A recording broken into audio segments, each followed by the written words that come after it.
गुरुत्वाकर्षण महत्वपूर्ण प्रश्न और एसएससी विशेष।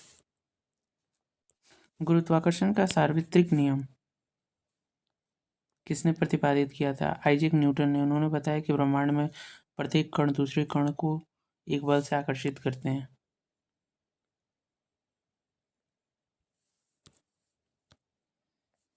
पृथ्वी के केंद्र पर किसी पिंड का भार कितना होता है? 0, क्योंकि पृथ्वी के केंद्र पर गुरुत्वीय त्वरण g का मान 0 हो जाता है। गुरुत्वीय त्वरण का मान पृथ्वी पर कहाँ सबसे अधिक होता है?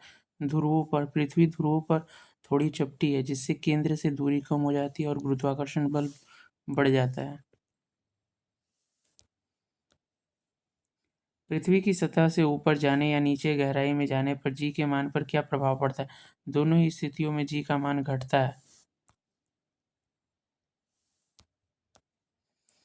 चंद्रमा पर किसी वस्तु का भार पृथ्वी के भार का कितना गुना होता है? 1/6 गुना। यदि पृथ्वी पर आपका भार 60 किलो है तो चंद्रमा पर केवल 10 किलो महसूस होगा।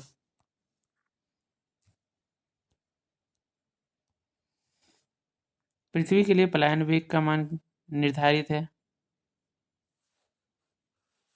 कितना निर्धारित है? 11.2 किलोमीटर पर सेकेंड। यह वो न्यूनतम वेग है जिसे किसी वस्तु को ऊपर फेंकने पर वो पृथ्वी के गुरुत्वाकर्षण शक्ति से बाहर निकल जाती है।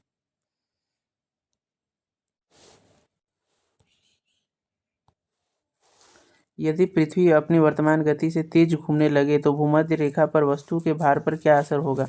वस्तु का भार कम हो जाएगा। पृथ्वी की घूर्णन गति बढ़ने से अपकेंद्रीय बल बढ़ता है और गुरुत्वाकर्षण को कम कर देता है।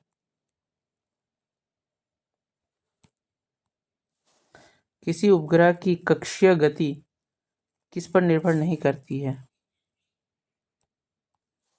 उपग्रह के द्रव्यमान पर। चाहे उपग्रह छोटा हो या बड़ा, यदि वे एक ही कक्षा में है तो उनकी गति समान होगी। लिफ्ट में एक व्यक्ति का आभासी भार उसके वास्तविक भार से कब कम होता है? जब लिफ्ट नीचे की ओर त्वरण के साथ आ रही हो। भू-स्थिर उपग्रह की पृथ्वी की सतह से ऊंचाई लगभग कितनी होती है? 36,000 किलोमीटर। यह उपग्रह पृथ्वी के घूमने की दिशा में ही घूमता है और पृथ्वी से देखने पर स्थिर प्रतीत होता है। गुरुत्वाकर्षण नियतांक की जी की SI इकाई क्या है? न्यूटन मीटर का पावर 2 प्रति किलोग्राम स्क्वायर।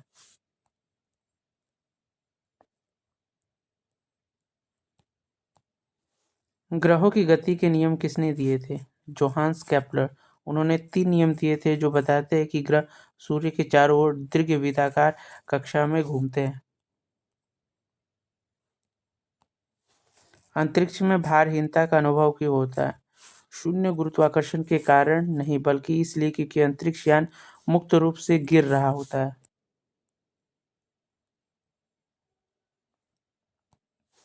सार्वत्रिक गुरुत्वाकर्षण नियतांक जी का मान सबसे पहले किसने प्रयोगात्मक रूप से निर्धारित किया था? Henry Cavendish.